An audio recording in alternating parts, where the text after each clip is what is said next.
Krasinski's follow-up to his directorial debut The Hollows, released in 2016, is 2018's A Quiet Place, about a single family living in a desolated New York City trying to evade capture by seemingly extraterrestrial predators who hunt based on sound.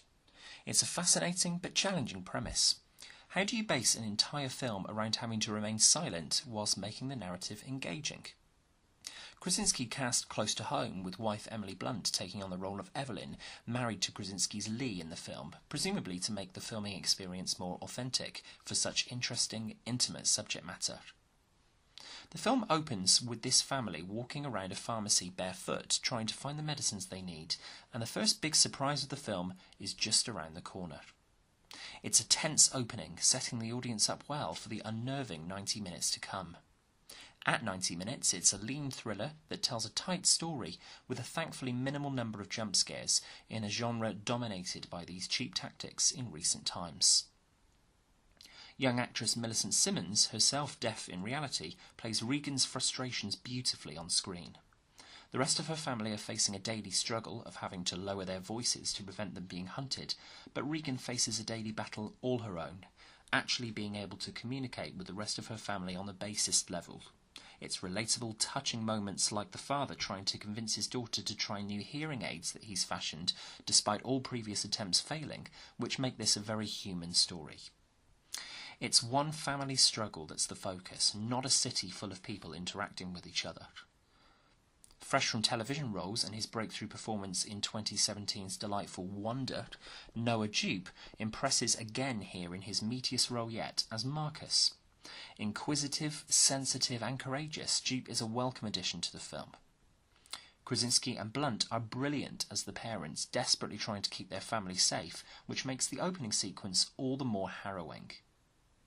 Charlotte Bruce Christensen's work as director of photography on Emily Blunt's 2016 film The Girl on the Train, as well as credits on the Oscar-nominated The Hunt from 2012, prove that she was an excellent choice for cinematographer for this film.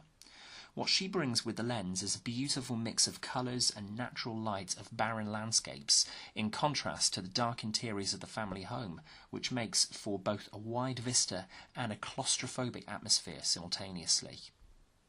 Legendary composer Marco Beltrami's moving score, while sparingly used to punctuate scenes of solitude and tension, works well here, becoming almost a character of its own, orchestrating this family's plights throughout. This is a solid, engaging thriller that grabs hold from the get-go and doesn't let go until the relentless finale, and Krasinski directs with assuredness. Whilst we won't go into detail about the design of the film's antagonists, suffice it to say that they are used minimally rather than thrown in your face, and are genuinely creepy. Kudos to the special effects team, therefore, who have mastered a classic villain for this genre. Our Crawford-Clark close-up standout scene is a small but hugely effective scene where the father is reunited with both of his children, and the small but significant way he puts his arms around his daughter just before his son, affirming for his daughter that he still loves her just as much as her brother.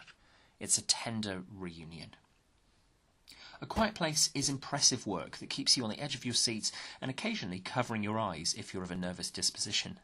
It's an example of an effective thriller that doesn't rely on blood and gore to get its message across successfully. The best survival films focus on minimal characters struggling through adversity and sticking together, and A Quiet Place is no exception. It's even rarer for the fact that it has a lot of heart.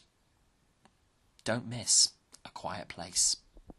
Alrighty then.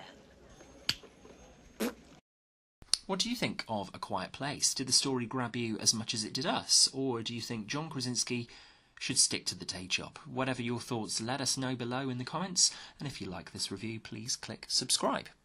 You can also find Crawford-Clark Close-Up on Facebook and at Crawford-Clark Close-Up on Twitter, where you can keep updated with all of our latest postings of new and classic releases. Please feel free to email us your thoughts as well to crawfordclarkcloseup@gmail.com. All the details are on the way. Thanks for watching, and until next time, that's a wrap.